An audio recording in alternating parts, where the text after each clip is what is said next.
which is fine. Okay. We'll figure it out. Mike is hot. Oh.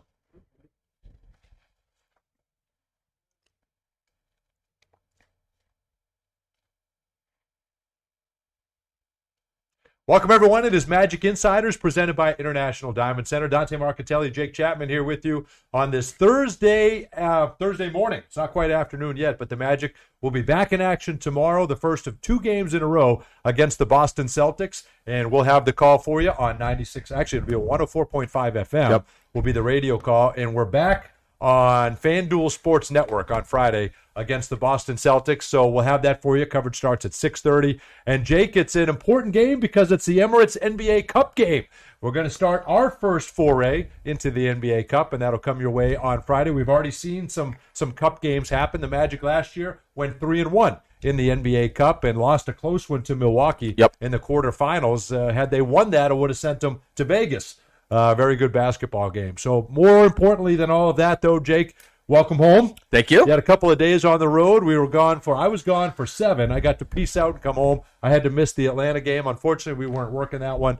You got to be there for a couple of extra days. How was your first road trip? I wouldn't have 10-day variety. Wouldn't have minded not working the Atlanta game based on the results, but it was a good trip. It was long, to be sure. It was the longest road trip by days that we'll have this season. So we dove in head first rather than dipping our toes in the traveling waters. Yes. I don't know if you could call it a successful road trip. I think if you got that Atlanta game, a 3-2 mark would qualify. But at the very least, you come back. It wasn't all a disaster. And you come back with the chance, I think, if you can get at least 1, maybe 2 of these 3 games this weekend against Boston and then against Portland on Monday, a back-to-back on Sunday and Monday, start feeling better about yourself and try to build up that home court advantage a little bit again after being out on the road for so long. Now, listen, we're going to do this together. We're all going to work on this together, so we want to hear from you. We'll give you our thoughts, our takes on this side of things. Obviously, 3-5 is not where anybody thought we'd be. That's not where we thought we'd Correct. be sitting. That's where we hoped to not be sitting. But if you're going to go through something, you better go through it now. You better go through it early on as you're still working Jalen Suggs back in. I think his minutes in and out of the lineup is a real thing. I think once you get to – I don't think you can really truly assess anything until you have Jalen Suggs off a minutes restriction. Eventually you're going to get Mo Wagner back. That's going to be huge. Eventually we're going to defend better. We absolutely have to defend better. The defensive effort that they showed against Atlanta is not what this team is capable of, so we get all that. But I think if you were being honest with yourself, and we appreciate the comments. Yep. They're pouring in. Yeah, they're pouring in. In Rome, we agree. There's no need to panic now. You've played 8 games.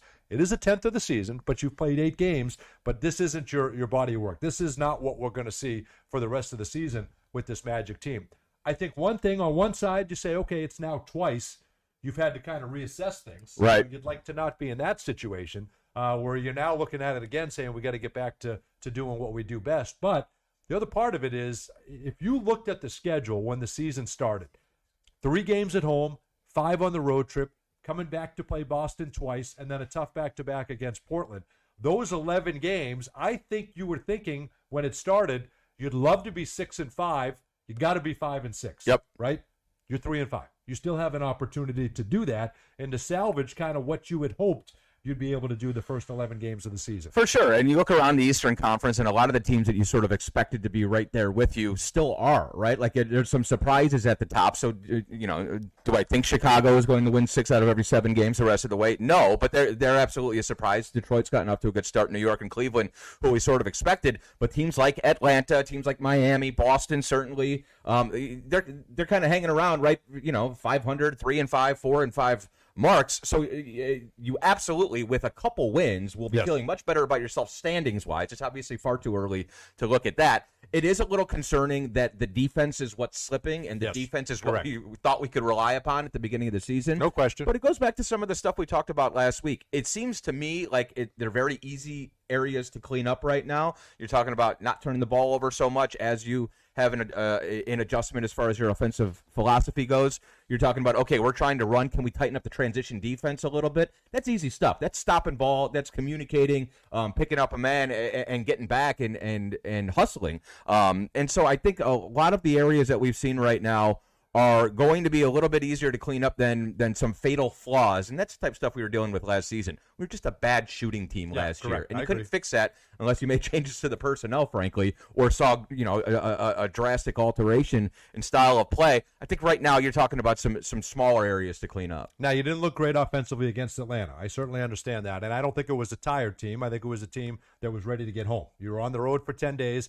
That team was ready to get home. We stayed the night in 3 cities, had 2 days off to prepare to be well rested for that game against Atlanta. Yeah. So I don't think fatigue was an issue. I think that was a group that just wanted to get home, and we saw that. To me, that was the result of that. Now you got to right the ship against Boston. Interesting comments here, and I think one of them was the comment about Jonathan Isaac. We got to figure out the rotations, and Jonathan Isaac, what is his role in that? And I think the Jonathan Isaac rotation will take care of itself if we get Charlotte Jonathan Isaac. If Jonathan Isaac, if we get what we got in Charlotte, the 3 blocks, attacking everything, even without scoring a single point. Yeah, he had a steal and he had a breakaway dunk. Without scoring a single point, he changed the tone of that entire game on the defensive end. You get that, Jonathan Isaac, every night, that guy's going to play 20 minutes a night. Yep. Right? If that's not what we're getting, then you got to look elsewhere. And I think that's what we've seen. It's a search, and it's a search for every coach in the first couple weeks of the season, quite frankly. You're looking for the guys that complement each other the best. You're looking for the guys that are going to give you the most juice and the most life on the defensive end, and I think we have not seen that consistently from anybody, really, in the first couple of weeks. No, exactly. And I think you've got some options there, especially when you're talking about J.I. We've got so much kind of functional, versatile size. Coach Mosley, and you could see it in the Atlanta game. There were a couple combinations on the floor that you hadn't necessarily seen before. Noah Penda is an option right now. Yeah, right. Obviously, Jonathan could play 5 if you were going with a smaller ball lineup. But I think you're trying to make sure Wendell's comfortable right now. You're getting minutes for Goga. He's playing well. It's likely going to be a 10-man rotation, and there are going to be nights, depending on matchups, where J.I. might fall outside of that rotation. Sure. But you're right. The proof is in the pudding. Jonathan Isaac does not need to make shots offensively to impact the game. He was the absolute key to that Charlotte win, completely turned the game on its ear. And like you said, it was because he was doing what Jonathan Isaac does, flying out of nowhere from the help side and blocking shots. When he does that, and you can I hate to say it, but you can kind of tell in the first couple minutes typically of the night if you're getting that Jonathan, if you're gonna get that one. or a different one. We need that one every single time he steps on the floor. Offense, still a poor shooting team is some of the comments we're getting offensively. Offensively, you're up 10 points per game. You're scoring more. You're getting to the free throw line. For sure. You're shooting 2 percentage points better from beyond the arc than you were last year. So I think your offense is coming. I think you're going to be better offensively than you were last year. Desmond Bane is not at his best right now. This is not the best version of Desmond Bane that we're going to get throughout the season. How Desmond Bane gets better is other guys make shots around him, and that frees up Desmond Bane. That allows him to get loose and do what he does. And we're not able, right now. You can just key in on him and dare everyone else to beat you.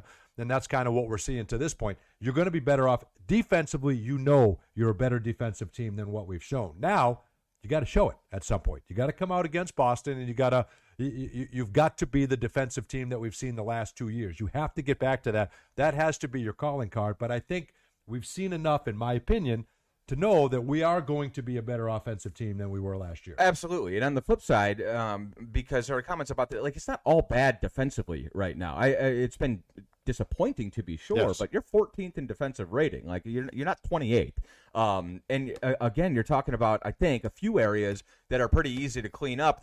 I know we don't want to go back to the pace conversation, but these are things that you can't fix right away. When you adjust your offensive philosophy, there are things that kind of get left defensively, and you make those adjustments slowly as the season goes on. You need time on the practice floor to see what you're doing wrong. You need time in the film room as well. And so I think I'm not at all worried about that aspect of it. Are we going to be as good defensively by the numbers as we were last year? No, likely not. But last year we were one of the best 2 defensive teams in the league, and you didn't have the offense like anywhere near where it needed to be. So there's going to be a little bit of give.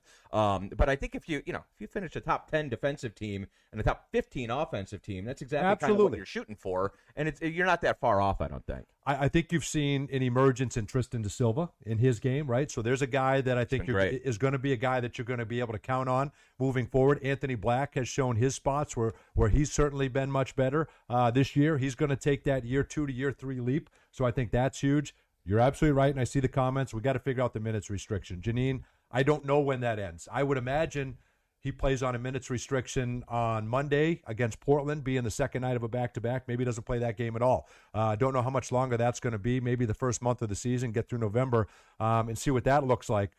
But I think one thing that's prevalent on here, really two things, and I'd love to point those out. I don't know if it came from Jay Curve or who it came from, probably, but we're getting a lot of good comments. The fouling, Yes. from everybody Yes. has to Yes. stop. Against Atlanta, you made it a 4-point game. Wendell Carter Jr. fouls Kristaps Porzingis back-to-back possessions. Jalen Suggs fouls somebody. Anthony Black fouls somebody 79 yards from the basket with 1 second left in the quarter. Backbreaking. Like those are the things that you cannot have in a basket. You have to get away from fouling. We're sending guys to the line. Guys that don't even go to the line that much, we're sending them to the line. Yep. And conversely, we are complaining. We talk to the officials a lot. We're doing at an all-time high right now. And I think and that's part of the frustration. You're not knocking down shots. You're getting called for fouls that you feel are not fair. If you can clean up those two things, that's where I would start on the defensive end. We got to leave the officials alone. Let them do their job. Don't let that take us out of our game. And we got to find a way to not foul. Yeah, we're going to be a physical team no matter what. But you're right. Like we have to, because right now what's happening is the offense, and this is what Jay Curve was saying, is it feels like you're getting a little rhythm offensively, and then the whistle blows. And this is on both sides. Like we're going to shoot 32 plus free throws a night because of who our personnel is, and so it's always going to be a slow march to the free throw line on the offensive side of the ball. The other night was almost, I'll tell you, from a radio play-by-play perspective, that was a very difficult game to call. Yes, I can There imagine. were 75 free throw attempts or something like that. Far too many. And I'm not blaming the officials because we were fouling them. We were fouling right? them. Well, that's the other thing. He's You hunting can't- for fouls, but we got to be smarter about it. You can't complain when you reach in and foul people. Exactly. That's the thing. Exactly. That's the other part of it. Well, listen, we're going to take in a break, but Prying AA, great question about Paolo as a distributor. And I think that is huge, and I want to touch on that when we come back. No question about it. Orlando Magic have leveled up their look, and you can too. This season's jerseys feature the team's iconic colors, pinstripes, and stars with a modern vibe for the new generation of Magic. Shop the Association, Icon, and Statement Edition jerseys now at the Magic Authentics team store at Kia Center or online at OrlandoMagicShop.com. More of your comments when we return to Magic Insiders here in a moment.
Matt Keller.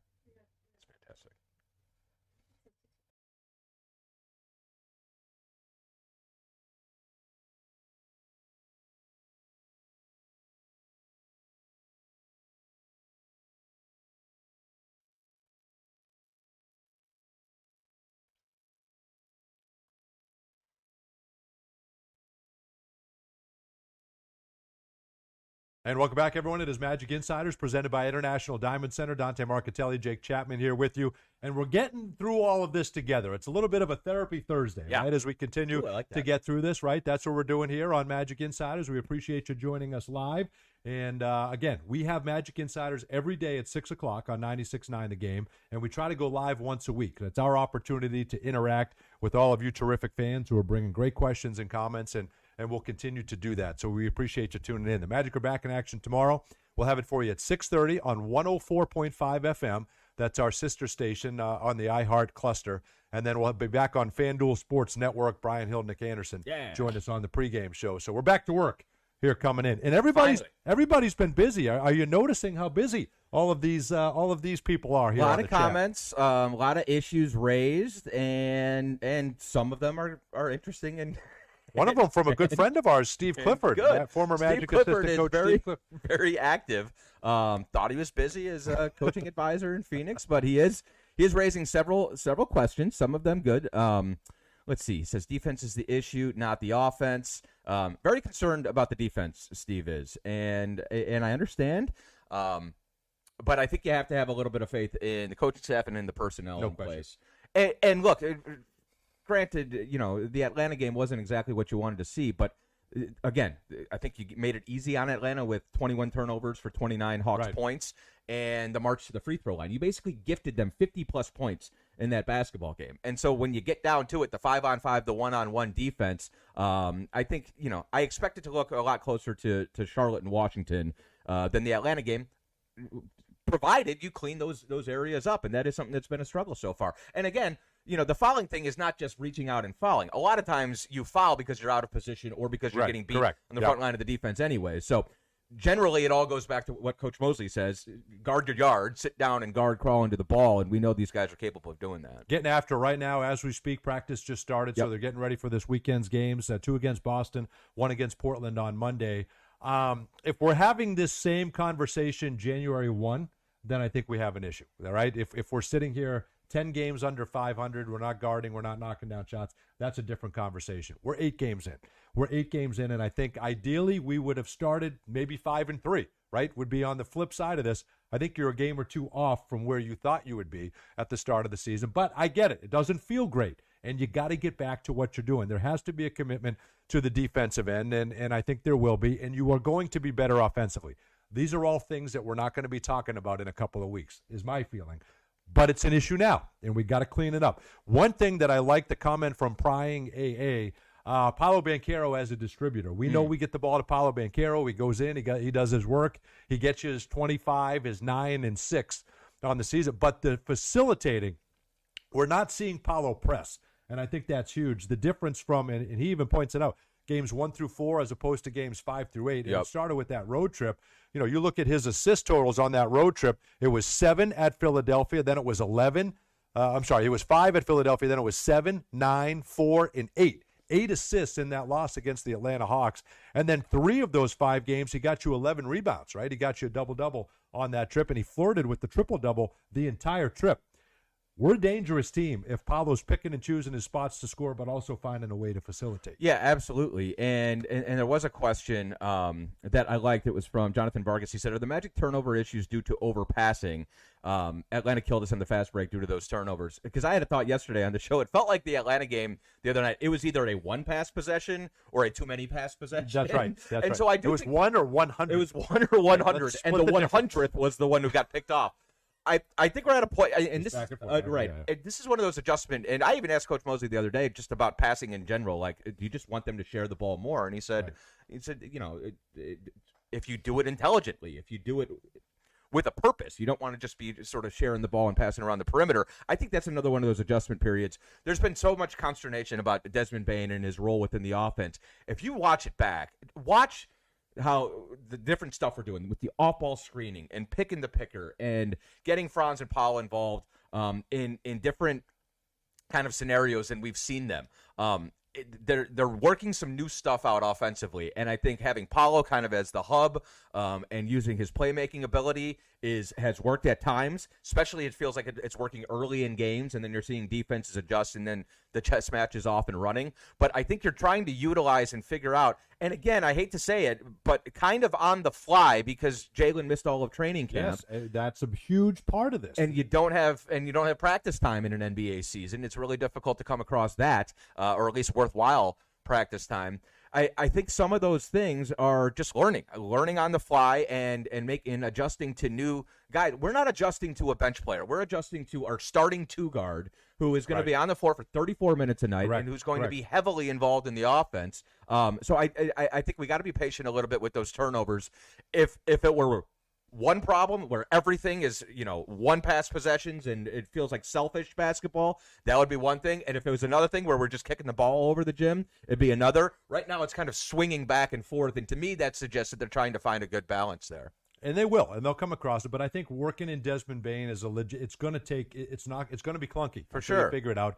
And until we get the minutes restriction off of Jalen Suggs, I have to think, and we made the point on the telecast, he's playing 3 minutes.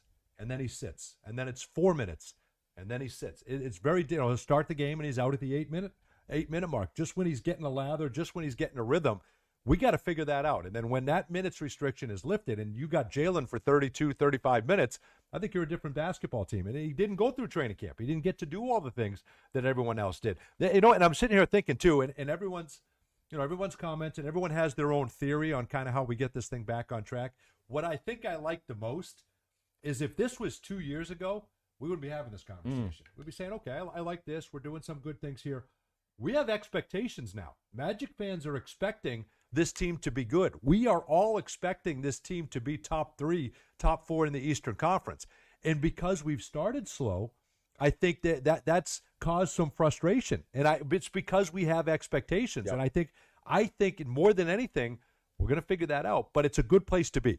And I think it speaks volumes about how far we've come as an organization and this group has come, because these expectations have not been there in 15 years. For sure. This is huge, and I think part of that it means we're headed this thing is headed in the right direction. And it feels like to me that this is something that we haven't dealt with.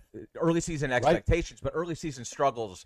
Period. Remember 3 seasons ago, the whole theme, the back half of the year was we got to make sure we don't let those November, December games get away. And then we came in the 47-win season, and you felt like you were locked in from the get-go. Last year, obviously, it was Game 6. The whole thing went a little sideways with the oblique injuries.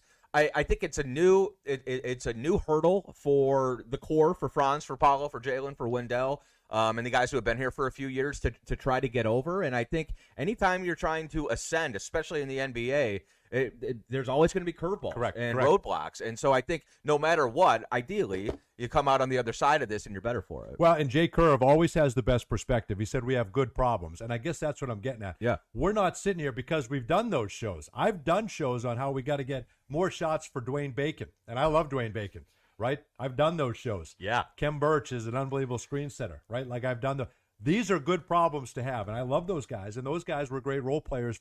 But that was, you were asking a lot of guys that had very, very defined roles. You're talking about how do we get Desmond Bane, a borderline all-star, a career 40% three-point shooter, going. This is a good problem to have. How do we have Wendell Carter Jr., who, by the way, when we all woke up this morning, is number 1 in defensive field goal percentage at the rim, right? That's the problem that we're having. How do we get him to foul less? Well, he's challenging everything. I think that's fantastic. How do we scale it back and not get those reach-in fouls? All those fouls that aren't going to be called at the end of the season, that they always call at the beginning of the season. Just when you burst onto the NBA scene, we got basketballs back and fans are excited, let's blow the whistle 75 freaking times a game.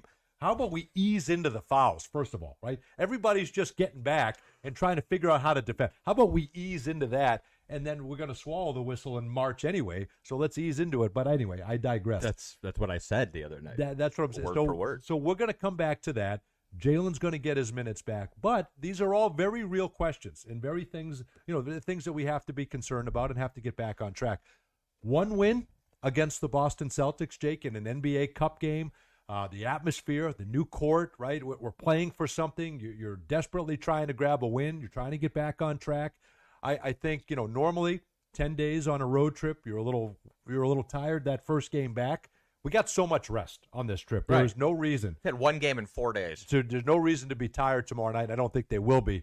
One win against the Celtics, to me, and you guys comment if I'm wrong, gets this whole thing headed in the other direction. Kyle Gaming, that's cute. He says, not trying to get you guys fined, but let's be real, the officiating is all over the place. Nobody cares if we say anything about the officiating. Nobody. We're good, Kyle. And they've got a tough job. You're right. Look at the game we had in D.C. where we lost Ed Malloy and you had 2 officials. And one of the, and Shalisa was doing her first NBA game. That was Yes. her first opportunity at doing an NBA game. And here's the thing: I'm frustrated And they were by fine. I'm frustrated by the fouls being. They did a great job. I'm frustrated by the fouls being called too.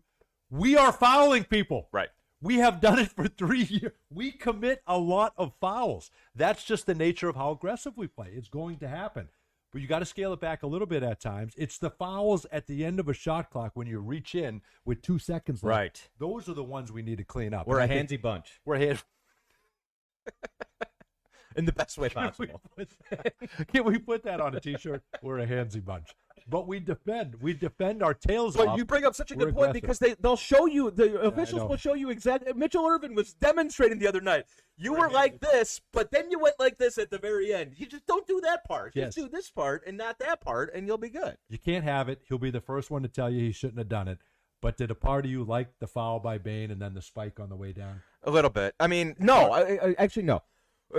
Let me just say this because I don't. I've done that so many I times. love a hard foul. I love our. I love a hard foul. We needed Desmond Bain in that game. I know. I hear you. And so that's the whole reason. know. I don't mind. You know what? I'm getting frustrated. We needed him in that game, and I think he knew as he was spiking exactly what was going to happen. You can maybe pull a guy down. You can maybe volleyball spike. You can't pull a guy down in volleyball. It was very impressive that he was able That's to. what I'm saying. That's accomplish part of it you was all. like that's an It's impressive. kind of a wrestling move type thing. That's an impressive feat to but pull generally, off. wrestling moves get you ejected from the game. If I tried that, I'd have landed on my neck. That wouldn't have. None of that. I couldn't have pulled off any of those things. But we need. He was shooting it well too. He knocked down a couple of threes. We needed Desmond Bain in that game, and I think he'll be the first one to tell you, that can't happen in an NBA game. But that fire's there. These guys are not going through the motion. These guys want to win, and the game was out of hand. You're down by 25 at one point. You get it to an 11-point game with 5 minutes left. You had a chance to still win that basketball game. So they never quit, and you certainly appreciate that about them. But Jake, at the And end you know what? They stopped fouling Porzingis. The whole fourth quarter, he's still working for that still rip through working for that stuff, foul. and they figured out how to avoid that, anyways. Yes, in Rome, we appreciate it, and I know. So we'll go through these comments as we continue to go through this. But I think a lot of it is about the game on Friday, and you can get yourself back on track. It's a Boston team, different than who we played in the playoffs. Obviously, no Tatum with the injury. You don't have Drew Holiday, who's now in Portland, and you don't have Luke Cornett, who's in San Antonio. You don't have Porzingis, who we just saw in the last game. This is a winnable game, and it needs to be treated as such. To me, this is as important a game as we're going to have on this homestand. Yeah, I'm very anxious to see what jerseys we're wearing because Jaylen Brown's hair is rubbing off on everybody's uniform. Right now that Keyshawn George last night was showing it. He was showing his They're teammates showing it. twice now. That's Yes. got to be because foreign substances are not. He's got shoe polish on his head. Like, what happens if I get that on my hands and then there's a turnover? If he's a pitcher, that's a different story. If you're dealing with a substance and then throwing a pitch, I don't think it matters. It's a different story, but I don't think there's been an investigation into what could if the possibly happen. Birdman, Chris Anderson, could play with all that lacquer that he That's a had in good his point. hair. If you want actual analysis, we're going to do it tomorrow on Magic. Jeremy Lin and Chris and Birdman, right? Chris Anderson, right? If those guys could play with all that in their hair, That's a good point. then I think you can Sharp, too. do a little shoe polish. Let's get to our call of the game. It's brought to you by Glip from Ring Central. still- there's Rethink the more? way you work with secure meetings and messaging on any device with Glip by Ring Central. Visit glip.com to learn more. And for that to call the game, Jake, I'm enjoying the heck out of the NBA Cup. When you try something new, and Adam Silver, right, going to something new. This is big in Europe, this whole concept. I think a lot of people thought that's gimmicky. It's not going to work. I think we've seen the players buy in. Yep. I think we've seen fans get into it. And I think it's been a lot of fun. We really got into it last year. I think it's great for the NBA. I think so too. When they launched it, I think my take on it was as long as it doesn't screw things up too much, right? Like these are games that are going to be played anyways. It's just Yes. throwing a little added incentive Correct. onto it. It's not too difficult to wrap your head around it. It's, games in November are going to be for something a little bit special. And you're right. I think like the special uniforms and the courts, that stuff grabs viewers, and that's kind of easy. It's different to Something's digest. different. Something's different, but then you don't have to do some weird formula and figure out who's leading or whatever. Right. It's sort of easy to consume as well. And again, they're games that you're going to play anyways. Our group is pretty tough. I mean, the Boston and us right now are sort of the middle of the pack. You've got the Brooklyn Nets, but then Philadelphia and Detroit, and we're kind of going on that same trip. We're going to head to Philadelphia at the end of the month, and we're going to go to Detroit right afterwards, right around the Thanksgiving holiday. So, I don't know. I assumed that those were two very gettable games when we embarked, not Detroit necessarily, but when we embarked on that trip.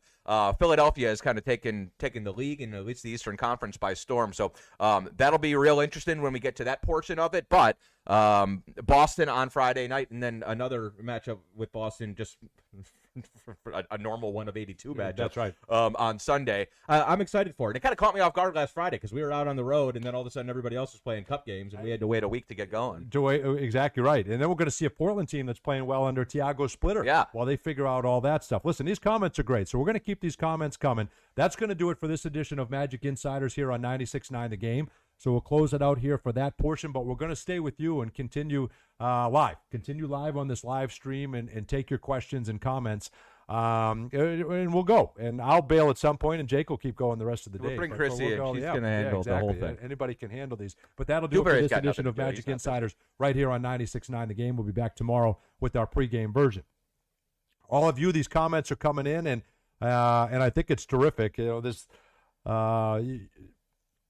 if you look at the teams that were playing not only in the NBA Cup, and the point that I want to make to all of you, some of these losses, as tough as they feel, we have 5 losses. 3 of them are to the 4 top teams in the Eastern Conference. Right? Okay, yeah, we didn't want to lose that game to the Chicago Bulls. Chicago's 6-1. All of a sudden, that's not looking like a horrible loss. Right? Yep. You lost to Philadelphia on the road.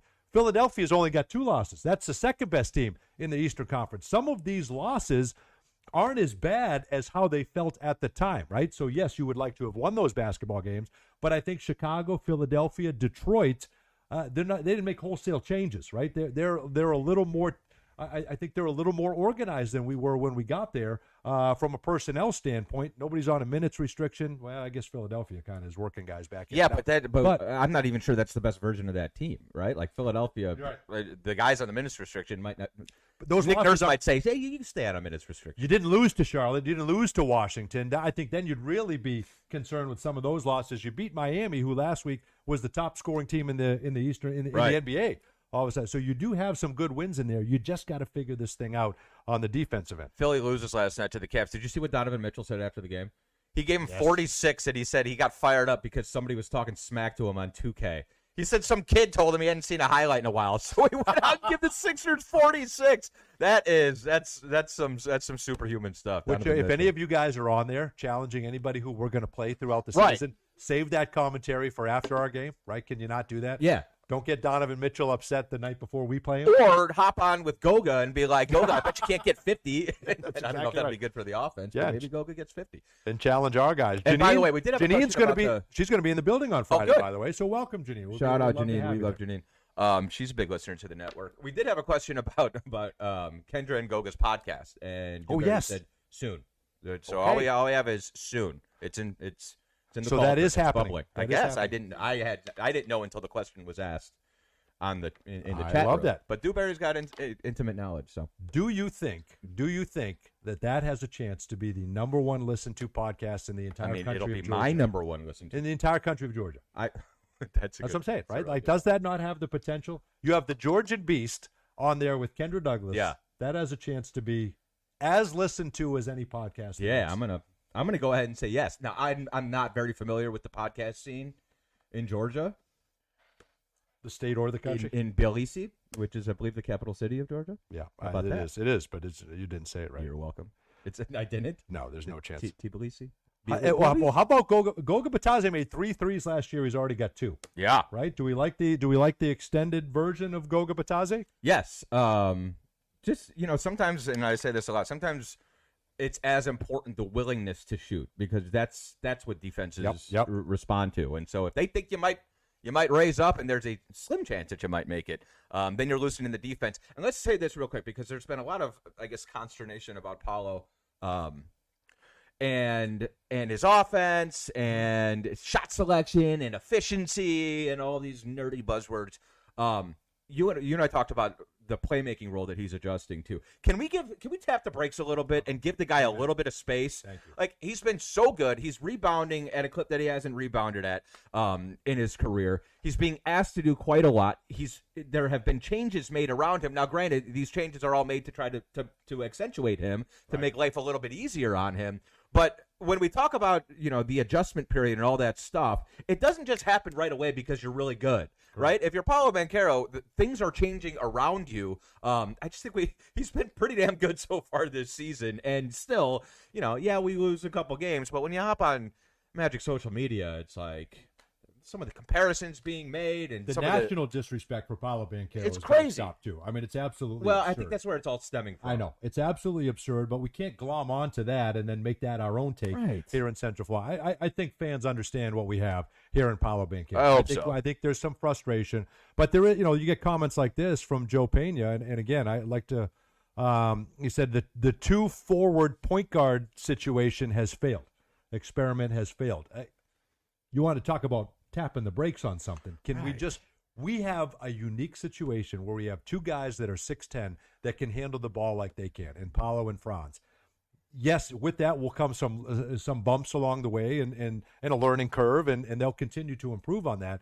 But you have 2 unique situations where you have guys that can score on anybody one-on-one in Paolo and Franz, right? There is value in that. Those 2 are going to take us where we need to go. It's filling in the rest of it. And are they going to press at times? Is it going to be clunky at times? Yes, absolutely. But they're trying to figure this out. Paolo's in year 4. Franz is in year 5. Those guys missed a lot of games last year. Paolo's already been an all-star. Look at what Paolo has done in the playoffs. When the lights have shined the brightest, he has been an absolute star in the last 2 postseasons. Those 2 guys are going to be just fine. It's trying to fill in the complements around them. Yeah, I just, when you have great wing players in today's NBA, you want guys that make their lives easier on them, period. Like, this idea that you need a point guard, doesn't that feel so Bill Russell era Celtics, like Bob Cousy, like dribbling around and Look how good and facilitating the offense. I know. Like, does Jokic need a point guard? Does Giannis need a point guard? Did the Celtics need a point guard? Who is the Celtics point guard? They've got 2, they've had 2 defensive you're guards. Right. You're right. It's just, I think I understand, and I do think that the playmaking burden needs to be shared, and we need to do a better job of doing it. But I don't think you can just diagnose it by saying, if they had, I don't know, there's not even point guards anymore necessarily in the NBA. Like if they had Trae Young, everything, like, no, it would be a completely different team. We have 2 jumbo forwards who are going to be handling the basketball, and now we have a 6'6" shooting guard who's gonna pick up some of those responsibilities. Yes. And that is more than enough playmaking. I think it's just a matter of getting comfortable. Here's the thing: we have not played well. We have not played well for whatever reason. We can make all the excuses we want. We haven't committed to the defensive end. That's okay. That's going to. There are a lot of teams that have not played well 8 games into the season. It's not time to panic. You're going to figure it out. We are working in some new pieces. If it was the exact same roster as last year and everybody was healthy and we're not working in new pieces and this is where we're at, we'd be dumbfounded trying to figure out where we are defensively and this and that. We know we're going to get it back on track. It just hasn't happened here to this point. So that's to this point. DJ Tones, when it's all said and done, will we be a top 4 team in the East? Yes. In my mind, in my opinion, we're going to get this sorted out. We're going to be a force to be reckoned with, and we're going to be back on track, and we're going to be a top 4 team in the East. I'm with you. I think right now, when you look at the top of the Eastern Conference, no, I don't expect Chicago to remain there, but they're legit. Yes. Like, I don't think they're just a flash in the pan. And then you got the other couple teams that we sort of expected to be there: Detroit, New York, Cleveland. Milwaukee's been very good. Philadelphia. So it's going to be kind of tight. But first and foremost, let's do baby steps here. Let's get back to 500. Correct. And then we'll go from there. But I do think DJ Tones also asked a question. I think he kind of backed off, or at least the point guard stance, and basically said, "Well, what about a leader? Do we need a leader on the floor?" And that's something that I think is kind of interesting. Coach Mosley's a fantastic leader, but as we know, you need a guy out there on the floor. You need leadership on the floor. It doesn't have to come from one person. But I think they're kind of figuring that out as well. When Desmond Bane, as a veteran, joins a group that is already established but that is younger than him, I think there's a little bit of feeling out happening there as well. You don't want to be the guy who comes in and says, I'm a 6-year vet. This is my team now. Yeah, of course. Everybody else right. fall in line. But also, I think Desmond knows that he was brought here to provide some of that as well. Right. So I think that's and Paulo and Franz are still growing into that role themselves. Jalen as well. I think everybody has their own voice, but I think everybody's kind of figuring out how to use it right now. Eric the Heartthrob asks, do you know when Mo Wagner's coming back? Oh. This is on TikTok. It's not on YouTube. Oh, we're getting questions on TikTok. Are we on TikTok? We're not on TikTok. Crossing media. Yeah. Is that legal? How many platforms are we on right now? How many platforms are we on right now? We're on 4. Okay. Well, this is nice. All right, Well, we and from appreciate one all of the you- platforms. They want to know if we know when Mo Wagner's coming. Don't you? The date, the exact date. December 8th.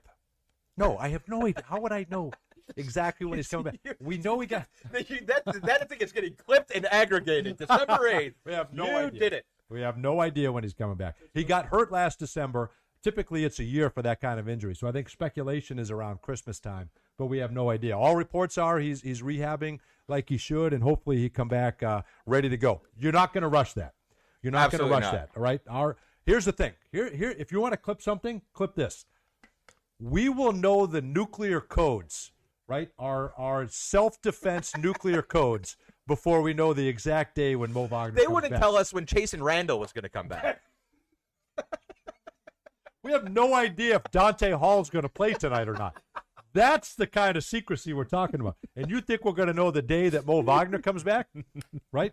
We will have I don't know access, if he's in the country. We will I'm have not positive. access to the nuclear launch codes before we know that answer. I love that. That's one of my But it's a favorite good question. But it's a good Markelli-isms. But it's a good question. El Magico just found us. He was commenting on Facebook, and so there we go. So it's a good thing we have a social media manager. She's calling all of this stuff for us. Yeah, Steven's like, I was on MySpace. I didn't see you guys. So let's go. You got to get up with the times. We're on TikTok. We're on Threads. We're on Twitter. We're on Instagram Live. These are all the places that we're at that you need to be able to find us. Let me see.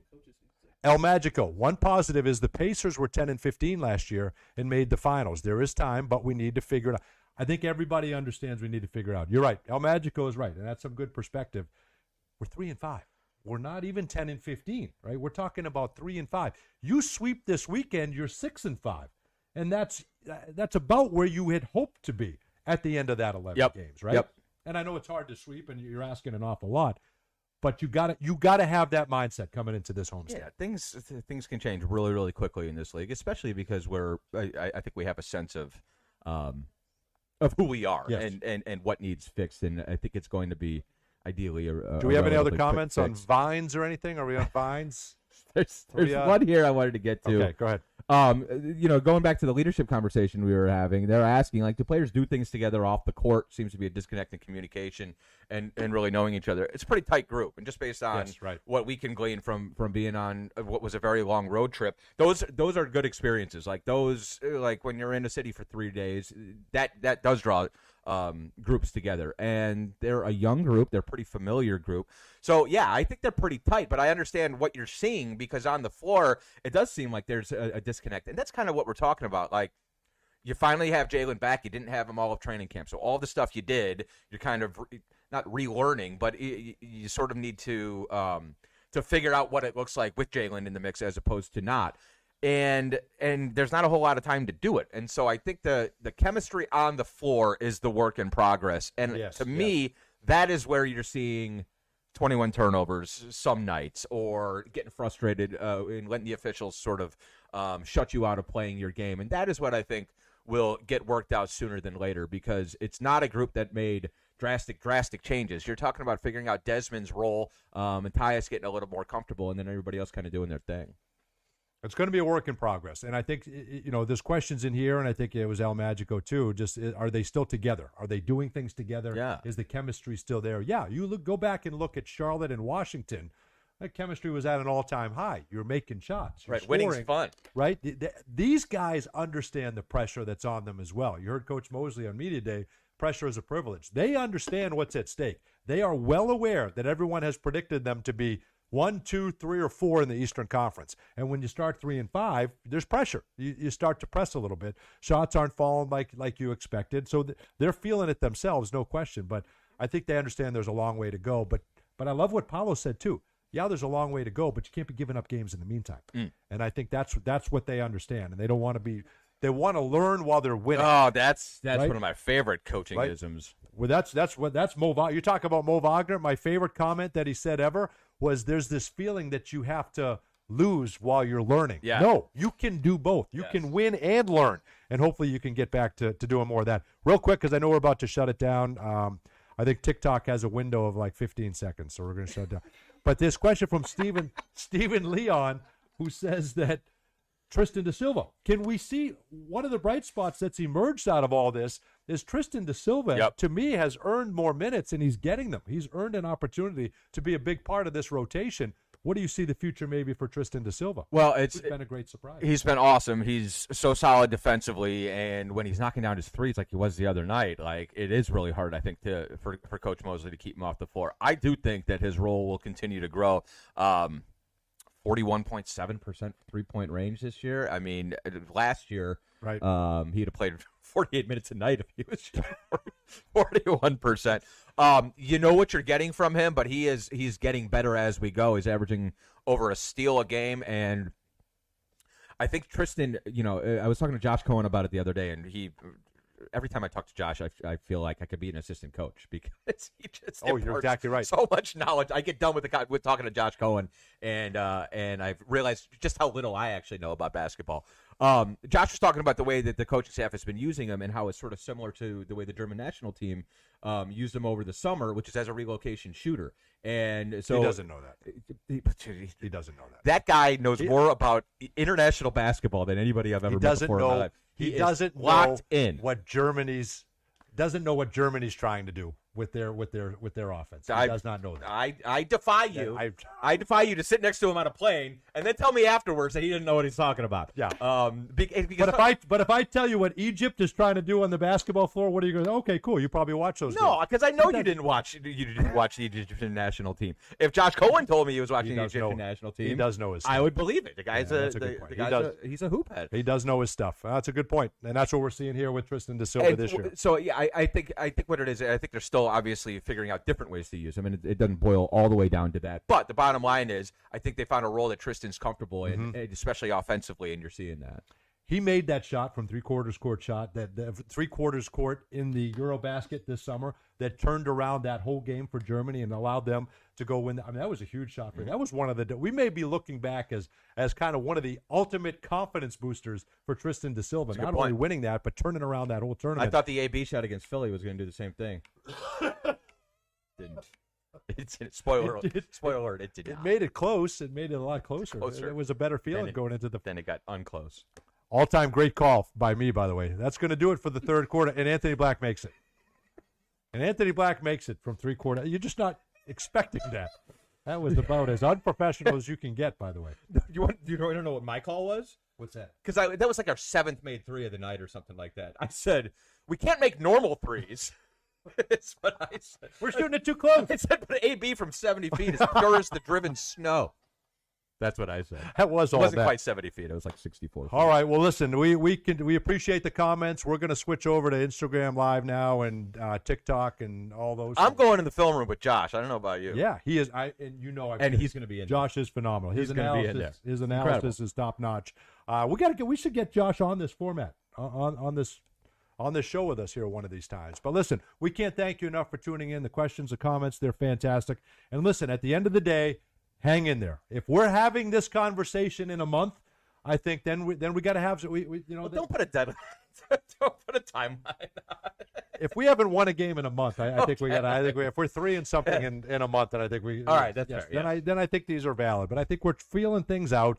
We know the offense is better. We'll get back to defending, and I think it starts tomorrow. We'll have it for you on 104.5 FM. That's the call on the radio side. And then on the television side, we're back at it on FanDuel Sports Network. Have a great night, everybody. Let's beat the Celtics and go 1-0 here in the NBA Cup.